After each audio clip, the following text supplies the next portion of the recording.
Hello and welcome back to the Whatnauts Reactor Core number 138, if I'm not mistaken. My name is Kyle Springer and I am joined by Melissa Wilkinson. Melissa, how are you? I'm doing fine. Very hot. Yeah, it's been so hot here in Oklahoma. Too, my weather app was just like, yeah, don't go outside. That's not fun. Don't do that. It just says don't. Yeah. It's just the word don't in the shape of a cloud or the sun. Good stuff. But what we did is, in fact, go outside to go see Deadpool and Wolverine this past weekend. That's what we're here to talk about. I'm super excited. I feel like this one's a long time coming. We've known about this one for a while. Yes. Highly anticipated indeed. Did you do anything special? Did you dress up as Wolverine for to go see all of this? No. I did eat a chimichanga and I made a playlist of all Canadians. Which was a lot of fun. Yeah. Good stuff indeed. Yeah, we went on I guess like Saturday afternoon or late morning, I should say. And even then our theater was not as packed as I was expecting it to be. But we had a good amount of people in there. We caught one of the, I keep wanting to say earlier shows, but it was at like 11. It was like 11. That's pretty early. Right. Not all theaters are open earlier than that. I think the earliest I've ever seen a film is at like 10 a.m. and that's Oppenheimer, the first weekend of Oppenheimer, when they're trying to cram in showings because that movie is 3 hours long. Yeah, absolutely. But we had a good time, good fun experience with Deadpool and Wolverine.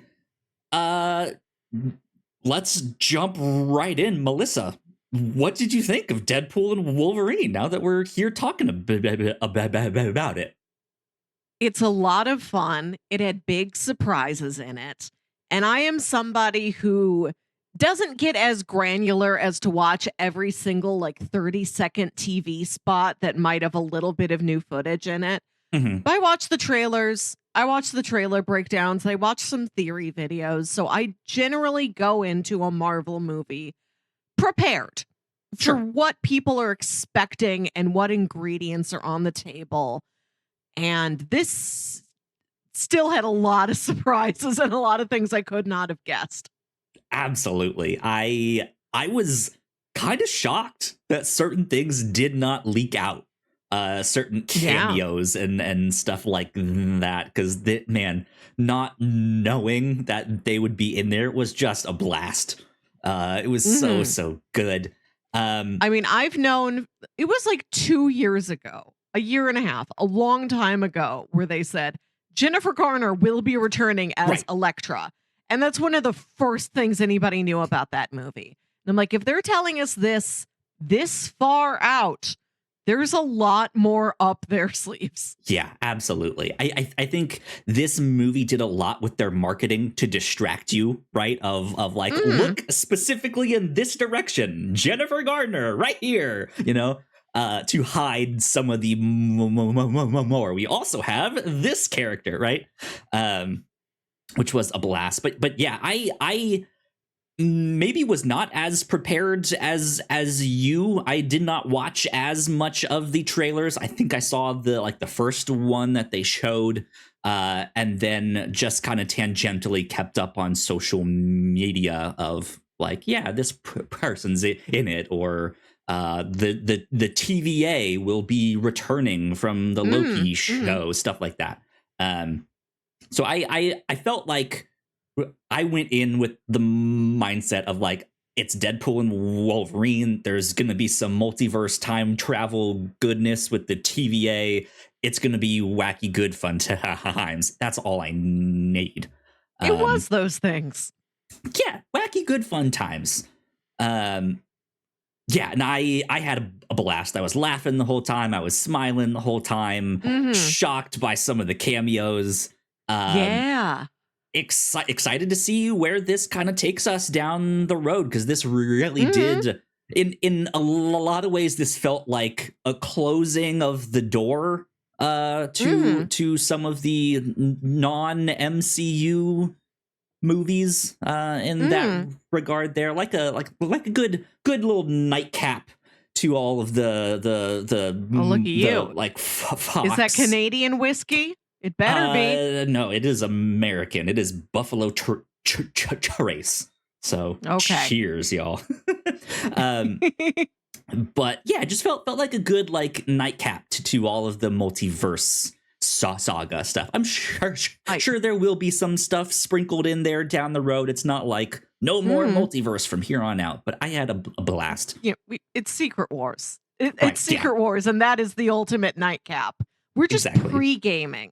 We've been in a long pre-game phase with the multiverse for the last couple years. We're going to get real blitzed for Secret Wars. This movie was really rewarding to me as a film nerd who not only has seen all of these movies, but also knows about the movies that never got made.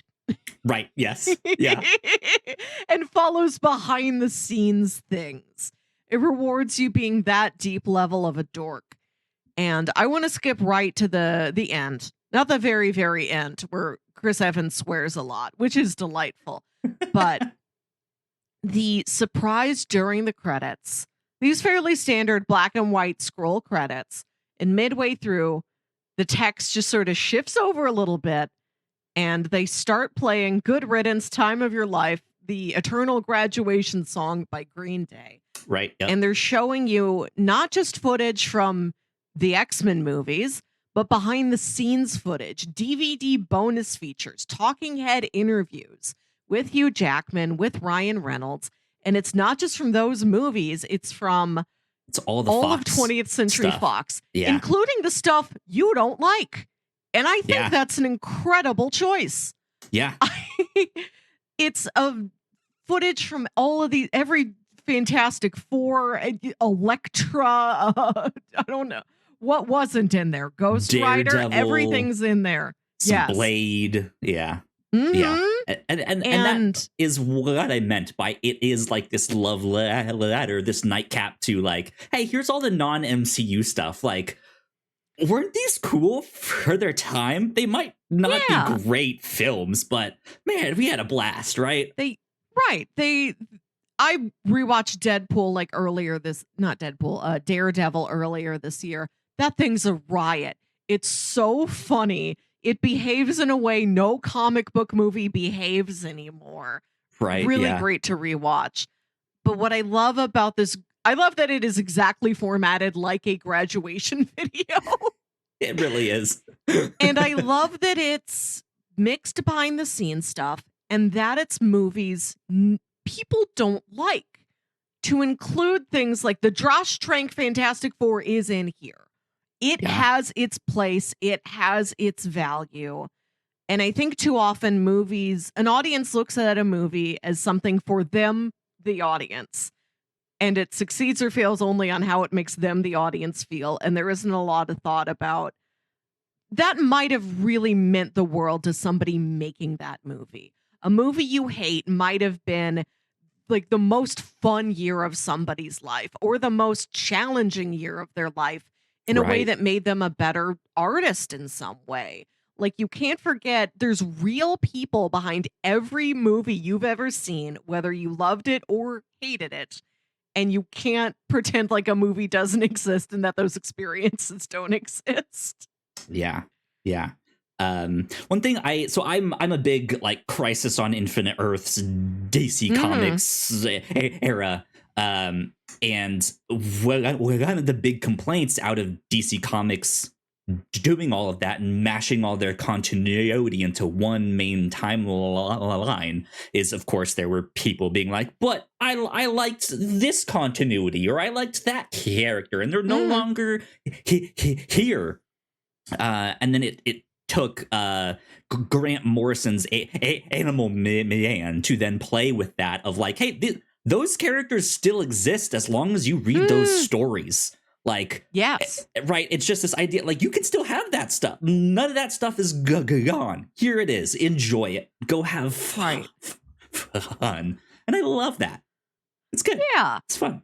A really surprising choice. Absolutely floored me. I never expected to see something like that 20th Century Fox graduation video. Indeed. Well, let's kind of go back to the beginning a little bit here. Do you want to talk about the story at all? Would you want to talk about like Hugh Jackman returning as Wolverine and how great he looked? He always looks great. I've never seen a poor looking Hugh Jackman like the man. Hope he's well. A good performance. Nice to see new facets of that character.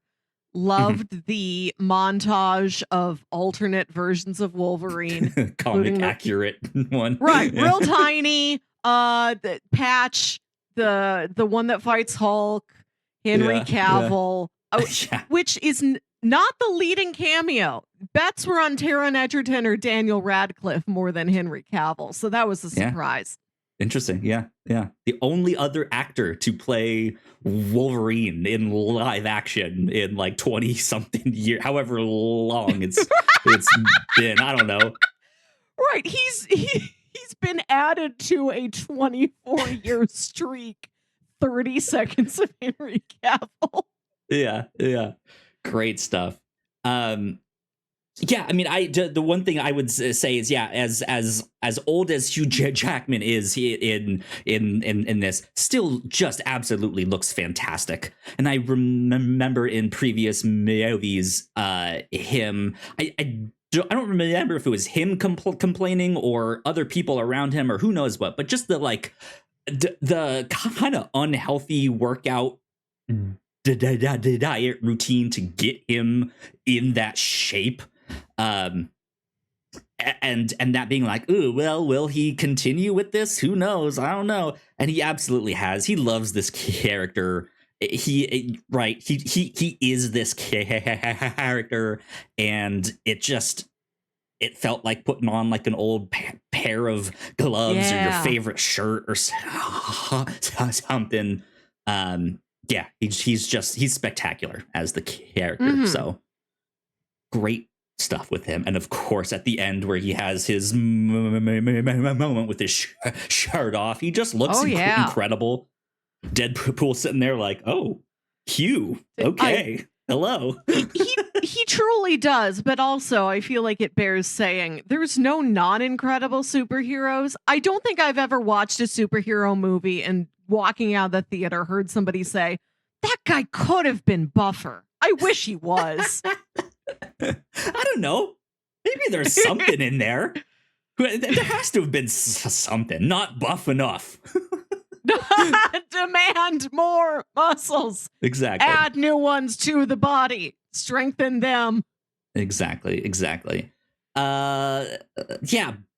Broad strokes plot wise, we learned something new about anchor beings, anchor characters. It seems that the anchor character from Deadpool's timeline has passed away. It was Wolverine. And for his timeline to continue and not just kind of disintegrate, he needs a Wolverine. And so, he goes searching the multiverse to get him a Wolverine to bring back to his timeline and save it so that he can save his loved ones and all of that. And then maybe hopefully one day join the Avengers. And that's when the TVA steps in and they're all just like, yeah, that's not really happening. Also, the guy who's working for the TVA, Mr. Paradox, here, he's kind of gone rogue. He has this device that's I forget exactly what the device does. It's called the Time Ripper, and it rips apart an entire it speeds through entropy. Instead of a universe slowly decaying when it loses, it just kind of gets it over with. Right. It's going right down the garbage disposal. Yeah, which it is kind of one of the least important details of the plot or what's happening in here, right? He absolutely calls it a MacGuffin. He's like, what the MacGuffin is that? I feel like overall the plot is kind of light in this film, which is totally fine. Yeah, I don't mind that at all.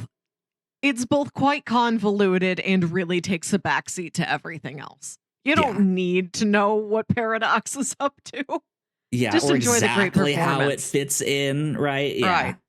Right. Somehow nice it'll to be in the kinda TVA again. Folded in, yeah. I'm sure there's YouTube videos out there like dissecting. Okay, which universe are they really in here? You know, stuff like that. So who knows? I just love the TVAs. I love the TVAs as a setting. It's great to spend more time there. And it didn't seem like we were going to get anybody from Loki in here. So it was a wonderful surprise when we get Hunter B-15 coming in at the end. Right. Yeah. I always enjoyed that character. Absolutely. Weird that she has the hots for that one dude. That was great. Other cameos that you want to mention? I think the first other big one besides Henry Cavill as Wolverine was Chris Evans returning. Really fun. Right, yeah. And I like in my mind completely forgot in the moment that I was thinking like, oh, maybe it's supposed to be Captain America, but they really couldn't record, or they couldn't get him on set, so maybe they had him like record some dialogue, and that's why they're not really showing him and all of that. And then no, it's him. He's right there, but he's Johnny Storm, right? I was like, oh yeah, I forgot. He's Johnny Storm too. I did cheer when he flamed on, just because this is something people have been pointing at since the debut of Steve Rogers in like 2009. Yeah. It's the guy from Fantastic Four. Are they going to reference the fact that he's been two of these major Marvel characters like in pretty quick succession, and not to act like it's a chore, like you just have to cross this thing off the list, but for a thing people have been wondering about for a long, long time, it was nice to see it. Absolutely. We got there, everyone. We made it to Flame On. I would really still love there to be a connection, like maybe Captain America is the one that gave Human Torch his catchphrase in the new Fantastic Four movie, right? Like there could be some kind of, who knows? Just be a nice tip of the hat, right? I like that after spending all this time with nice, clean Steve Rogers, we get to see Chris Evans as Johnny Storm just swear up a storm. And I like that not every insult relies on a swear. I love the phrase kick rocks to bald hell. Yeah, kick rocks to bald hell. I want Superman to say that to Lex Luthor. Right. I was also surprised that they did not call him out for language, like Cap language, right? Like to say something like that, right? Yeah. Which that is, I think, one of the nicer things about this movie. I think every now and then there is some low hanging fruit of jokes that they can make or connections they could make, and they don't at least don't immediately take it, right? You know what I was surprised they didn't go for is that once you meet Dogpool and you learn that Dogpool is a female dog, that there's no turn on the phrase, I'm the juggernaut bitch. Like they don't literalize that. He doesn't roll up to Cassandra Nova's compound with Dogpool and he introduces Dogpool to everyone and is like, Juggernaut, this is bitch. Like it was all the ingredients were there. They just never put them together. Yeah, and I kind of appreciate that, especially in a movie where we know it's going to be about the jokes. It's going to be about breaking the fourth wall, making those connections and stuff like that. I like how there's some of them that it's like, all right, you guys can read between the lines here. You know what's happening. You see what we're doing. Yeah. Indeed. One allusion I am wondering about in the movie. I have not heard anybody else say this, so I don't know if this is a good idea or a very dumb idea. Do you think Deadpool calls Wolverine Peanut because they are red and yellow, the colors of the M&Ms mascots? No, I don't think so. Had to try.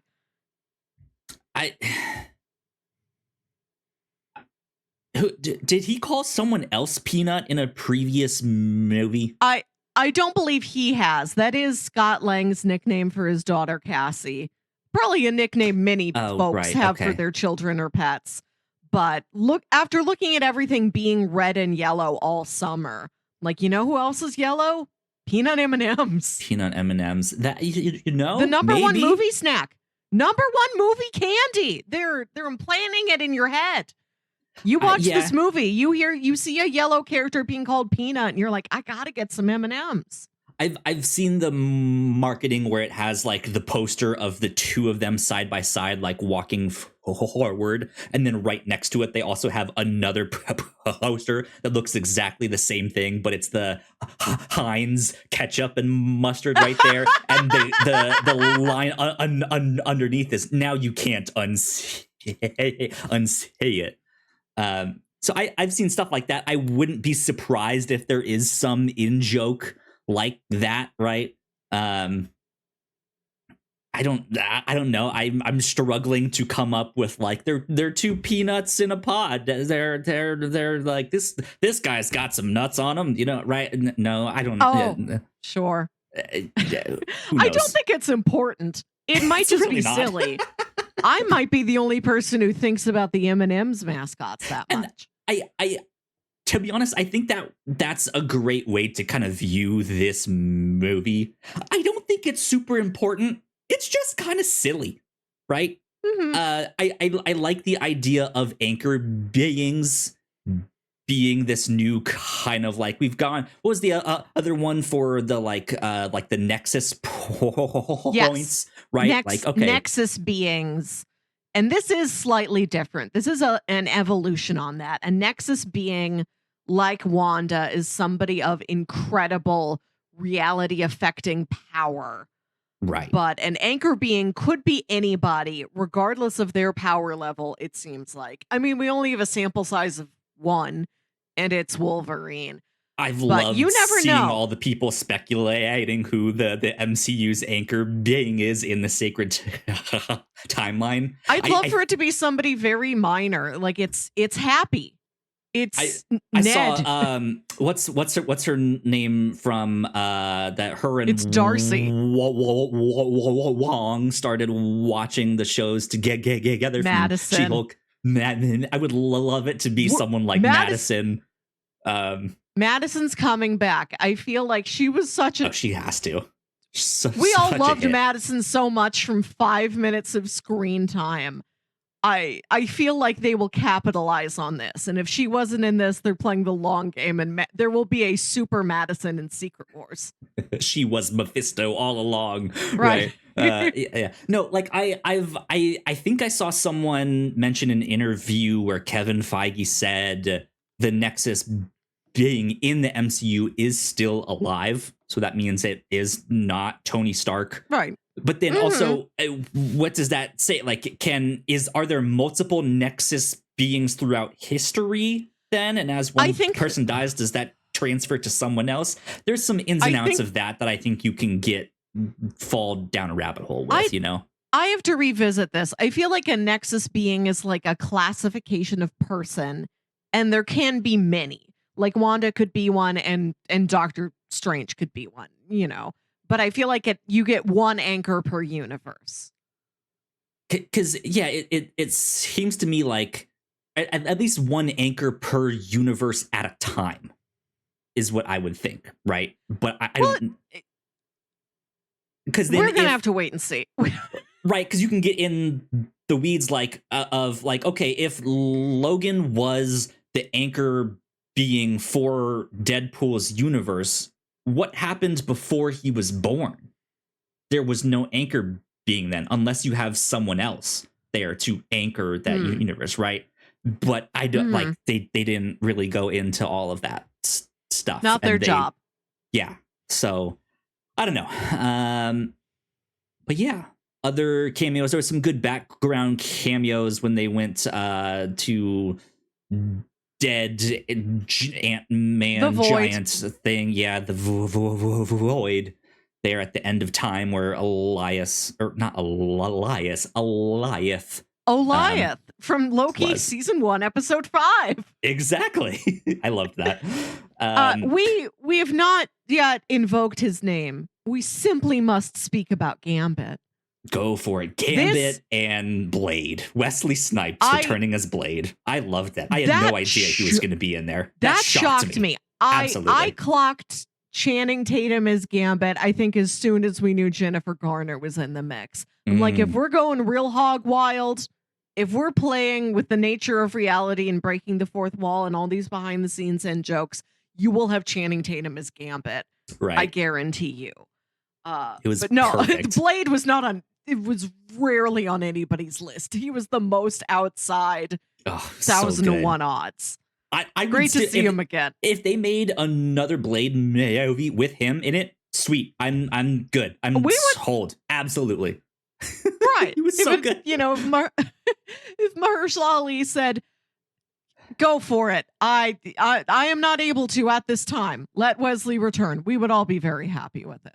Right. Or just do the whole, like, get the Mahershala Ali one made finally, like, put that out there, and then do the whole, like, write the name of Blade on the white Blades, and then add an S at the end, and be like, Blades! $signs. Yeah. Yes. That's be great. What we need. Absolutely. That's how they'll make up for the long delay on Blade, is that they'll just give us 2 Blades. I hope so. So, yeah, I mean, so that's the thing, right? Like, as they're fighting against, I forget the villain's name, because, again, who kind of cares about the plot? Yeah, the forgotten twin of Charles Xavier. They had their little small team there. I'm glad that they brought X-23 back. Great to see her. And at the end of the movie, she's the only other person that it seems like they've saved from that universe. That we don't see Blade sitting there with them. We don't see Gambit sitting there with them. I don't think that means they didn't. Right? So yeah, we could have. Yeah. Just so we didn't see them at the party. Right? I was expecting to see Blade hooking up with Blind Al, though. I would have loved that. That would have been great. They trade sunglasses. Yeah. They kiss so hard their sunglasses are on the other person's face. Yeah. I love Channing Tatum going full Boomhauer with the Cajun accent. Just indecipherable. And I love so much how straight-faced he plays it. Yeah, like, I know Gambit is traditionally a more, like, livelier, flirtier, high-energy character. It's finally my time, mon ami. And there's some of that, but I like that he's just so stone-faced. Like, what? This is normal. I always do this. I don't know what your problem is. Yeah, I've been this character for a long time. I don't know what you're talking about. You just weren't looking at it. You weren't allowed to look at me as Gambit, but I've always been Gambit, baby. Yeah, indeed. It's so good. But yeah, I like a bunch of the references, even to some of the comics that they've already kind of adapted in the first place, with Logan kind of pulling on the old man Logan idea. The whole idea of, like, the giant dead Ant-Man, that's in Old Man Logan, the comics. Even this idea of the Logan we have not being there when the X-Men died and then going on a frenzy. I think you can read between the lines to realize, oh, what happened in the Old Man Logan comics is probably what happened to this guy, where he was tricked. The X-Men didn't die initially, but when he came back and went on the rampage, he ended up killing them, thinking they were other people. And so yeah, like absolutely can just see him being like, yeah, I'm not the hero you need me to be, right? Like I'm not that guy. But yeah, just I was super happy the entire time. I think the only things that kind of like weirdly got me emotional was Laura Kinney was X-23, and like seeing her older and being like, no, you're still the one that I remember. And then her putting on the glasses and her just that was fun. She's so great. I love her. I hope they use her as Wolverine down the road. They can absolutely still use her. I know she was also recently in The Acolyte, Daphne King, the actress that plays her, and there were some social media posts of her doing all this lightsaber training and stuff like that. And then unfortunately her character was kind of not in the show as much as I think people would have liked. And I don't want that to go to waste, right? Like she has the skills to do all of that. Put her in more stuff, please. Yeah. So yeah, Daphne Keane, our new action star. Yeah, I was oddly emotional to see her back in that role and to see that she was there at the end at the party. I was like, oh, family. Yeah. Oh, family. Yeah, it was good. It was fun. Any other kind of cameos, funny things, scenes you want to mention? I had never seen Headpool before, the Headpool that's a detached floating head. But that feels like it feels like a Hellboy character to me, and I thought that was great fun. Right, yeah. The amazing screw-on head. Right. Yeah, kind of thing. Yeah. Oh god, what was his name that voiced him? Oh, it was Nathan Fillion, fellow Canadian. Thank you. Yeah. So many like good cameos that again like you wouldn't know they were cameos because they were in outfits and had masks on and stuff like that. Apparently Tom Holland's brother was one of them. He was in there. Stuff like that. Just all sorts of people in these costumes. I loved that we got to see all of them. Would have loved to see Gwenpool, though I don't know the rights around that character because it started off as like Gwen Stacy, but what if she's Deadpool on a variant cover? But then her character in the comics is kind of completely different and stuff like that. So I hope we get to see her down the road. Keep waiting for Secret Wars. Secret Wars will definitely have the Sony involvement, and you can get any characters who are ambiguously over there. Yeah, would love to see something like that. Would love to see her get her own show. To be honest, have not read her comics yet, but from some trusted sources, I know that they are like surprisingly good. They've done some interesting things with that character, so who knows? But I had a blast with this. I cannot say enough good things. A real great time. I loved the use of music. I loved the Avril Lavigne needle drop. I love the one TVA desk employee staring up at Deadpool's ass while Iris by Goo Goo Dolls plays. So good. Maybe the best single gag in the movie. What a great joke. I loved it. Yeah. So good. The playlist, the track list had been released ahead of time. And I remember watching a new Rockstars video after that track list was revealed. They're like, well, the song Lady in Red is in here. Elektra wears a red costume, so this song could be playing when Elektra appears. This also could be playing when Ladypool appears. Sure. And I love that it plays for Dogpool. I love the surprise of great. that. This is what's so fun for me about not being spoiled, but like being informed, knowing what information has been released about a movie, knowing what the theories are.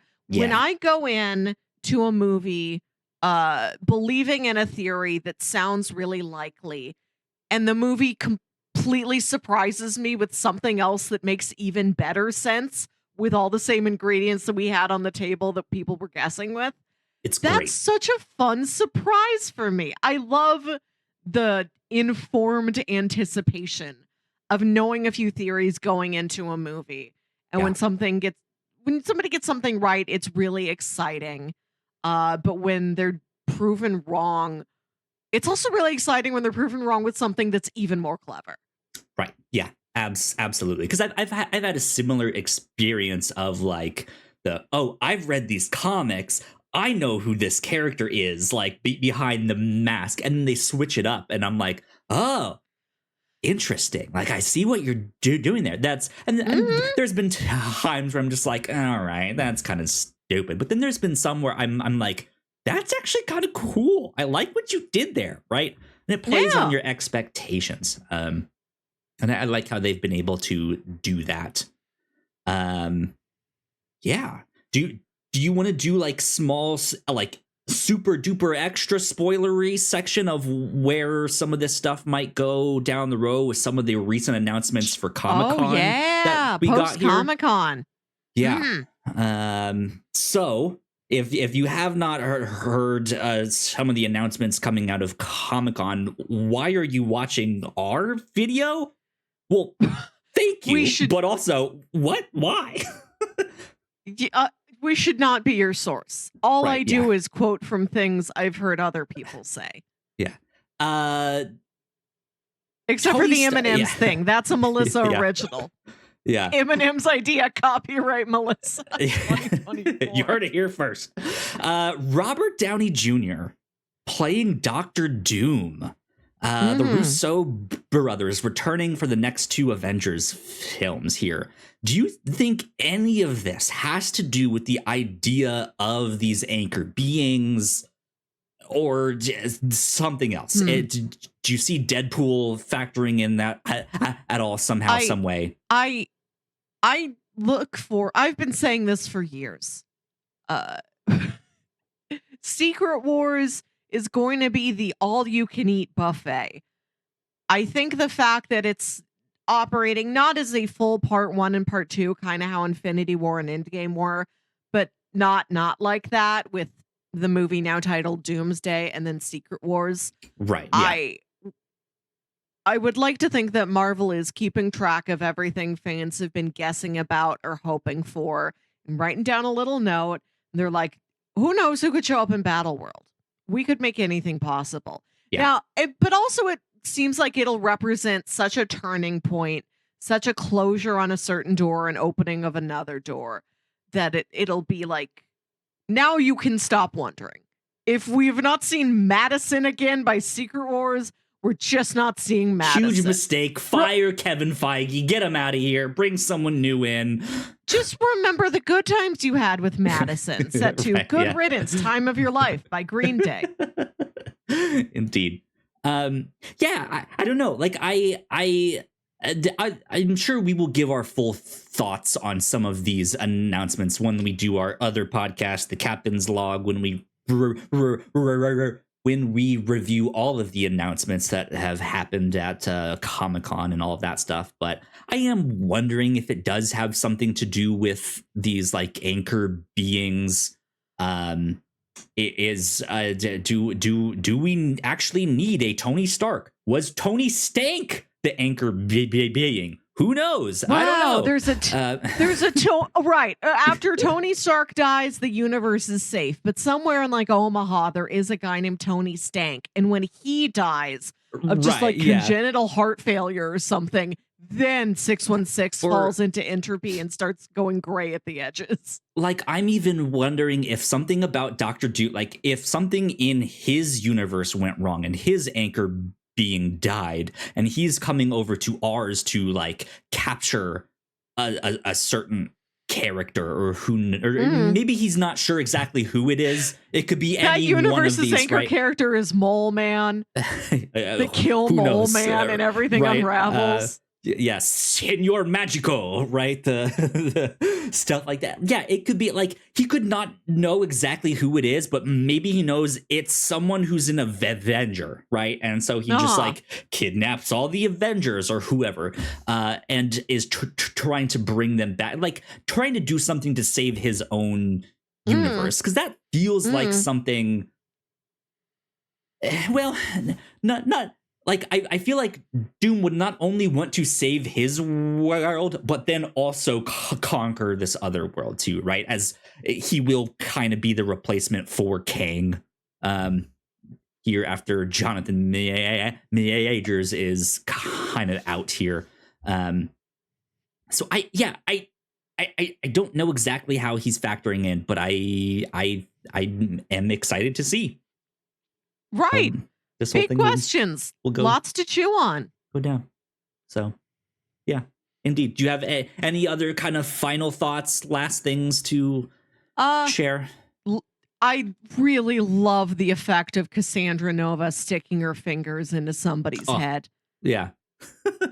Great design, great execution. Really loved it. Good stuff. And gross. Good stuff indeed. Yeah, I had a blast. Go check out Deadpool and Wolverine if you have not yet. But yeah, I feel like we should wrap things up right there. Oh, sure. Call an end to this here podcast. Melissa, where can the people get in contact with you? Email me. I'm going old school here. Email me at yourhostmelissa@gmail.com. There you go, indeed. And if you want to follow me, I am at Yo Kyle Springer. And if you want to stay up to date with all of the stuff that we do here at the Whatnauts, we are at the Whatnauts official on Threads. So please go like, share, Except and no subscribe. Substitutes. Yeah, indeed. If you're watching this on YouTube, plenty more videos for you to check out right over there on that side of the screen. That would help us out a ton. But yeah, this has been number 138 of the Whatnauts Reactor Core. We will see you all next time. Bye. Bye.